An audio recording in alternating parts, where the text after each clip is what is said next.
저는 지금 자전거로 경기도 고양시와 서울 은평구의 경계인 창릉천에 나와 있습니다. 제가 창릉천에 나온 것은 두 가지 목적이 있습니다. 하나는 이 지천을 정비하는 거고, 두 번째는 이 지천을 정비함으로 인해서 한강으로 흘러 들어가는 물이 오염된 물을 방지하고 깨끗한 물을 들어가게 할 수가 있습니다. 지금 여러분 보십시오. 이쪽 뚝에서 저쪽 뚝까지가 이게 약 150m 정도 되죠. 근데 실제 물 흐르는 건 보세요. 3m가 안 되잖아요. 저 물이 얼마나 오염된 물입니까? 그런데 여러분 보십시오. 이 풀이 참 이렇게 누웠지 않습니까? 이렇게. 작년 여름 장마 졌을 때 하도 비가 많이 와서 이 전부 창릉천에 있는 풀들이 다 누웠잖아요. 그때 비가 조금만 더 왔으면 이 뚝이 넘었습니다. 이 뚝이 넘으면 이쪽에 있는 동네, 이 동네 다 전부 다 물바다 됩니다. 그리고 저쪽 뚝이 넘으면 저쪽 건너 동네가 다 물바다가 됩니다. 아주 위험했죠. 수십 년,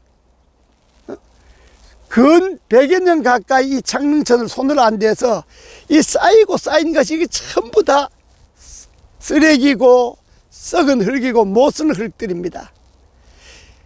이걸 이대로 놔두면 금년 여름에 또 비가 오면 잘못하면 이 뚝이 또 넘습니다.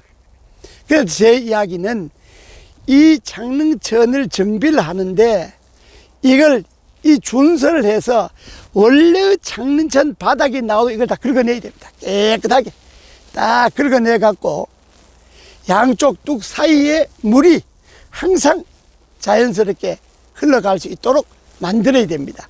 그러면 비가 와고 홍수가 나도 물이 그대로 빠지죠.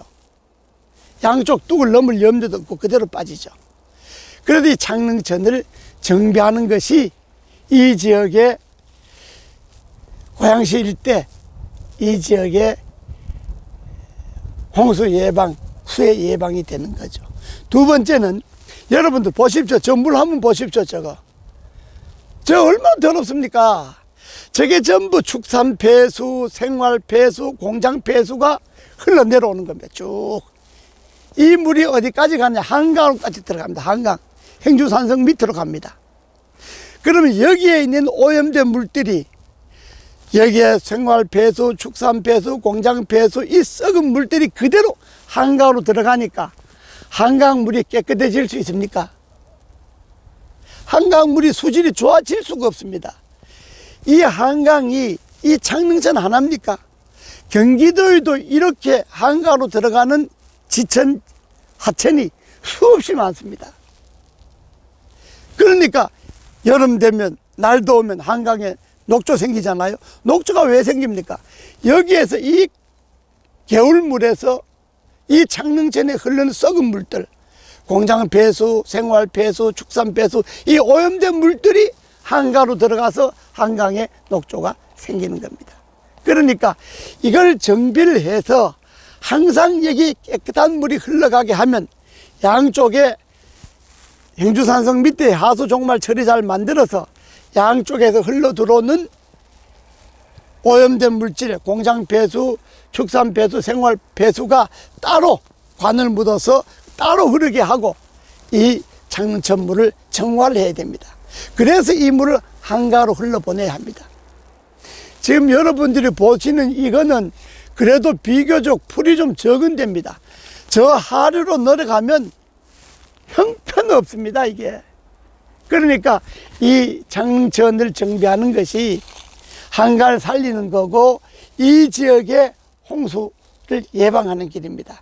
그런데 이걸 언제 하느냐? 이 겨울에 해야 됩니다. 지금 하면 여러분 보다시피 양뚝 사이에 강이 그대로 다 드러났지 않습니까? 물이 흐르는데 조그맣게 흐르고 양쪽에 이 쓰레기 더미들 완전히 퇴적되고 퇴적된 이 썩은 더미들 그대로 드러나지 않습니까? 이 겨울에 이걸 드러내야 됩니다. 여름에는 여기 풀이 무성해갖고 어느 것이 본따이지 어느 것이 본따이 아닌지 잘 안 보입니다. 그러니까 겨울에 이 창릉천을 정비를 해서 홍수 대비하고 그리고 한강물을 깨끗하게 만들어야 됩니다. 이걸 내가 트위터에 이재명 지사에게 올렸는데 이 지사가 그동안에 정신이 없어서 그런지 내 트위터를 안 봐서 그런지 잘 모르는데 경기도에서 이 창릉천을 시범적으로 정비하면 나머지 지천 하천을 정비해서 홍수 예방도 하고 한강물도 깨끗하게 하고 창릉천에 흐르는 물도 깨끗하게 하면 여기에 다 물고기들이 엄청 많았습니다. 이 물고기들 그대로 다 살아납니다. 그리고 한강의 물고기가 여기 창릉천 따라서 북한산성 밑에까지 갑니다. 이렇게 하천을 정비해야 되지 않겠습니까?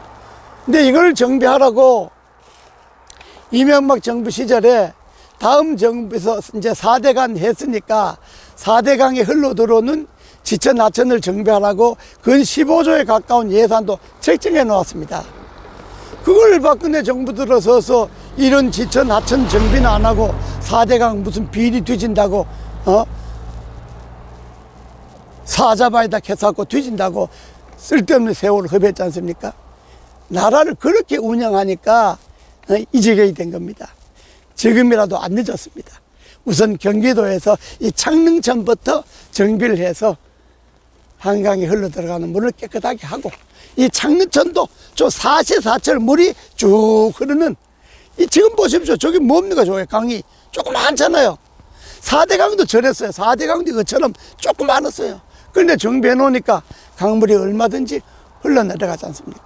그렇게 해서 이 4대강을 정비한 그 후속 작업으로 이 전국에 있는 이 지천 하천을 정비하는데 경기도에서 제일 큰 이 창릉천부터 먼저 정비해야 된다.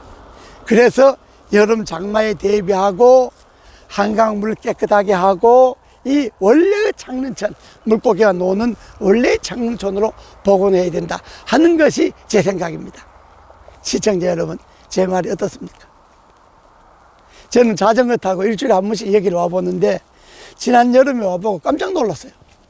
아, 이걸 고양시장이 하든지 경기도지사가 하든지 이거 조금만 마음먹으면 이거는 여기는 큰 예산도 들지 않습니다. 그리고 양쪽에 지금 자전거길 쭉 놓고 저 북한산 입구에서부터 한강까지 얼마나 아름다운 강이 흐르게 됩니까? 이걸 만들어야 됩니다. 이걸 국토를 개혁하는 겁니다. 여러분, 이재호 TV 이재호 와이런이 오늘 지천 하천 정비에 대해서 말씀드렸습니다. 다음 시간에 또 뵙겠습니다. 감사합니다.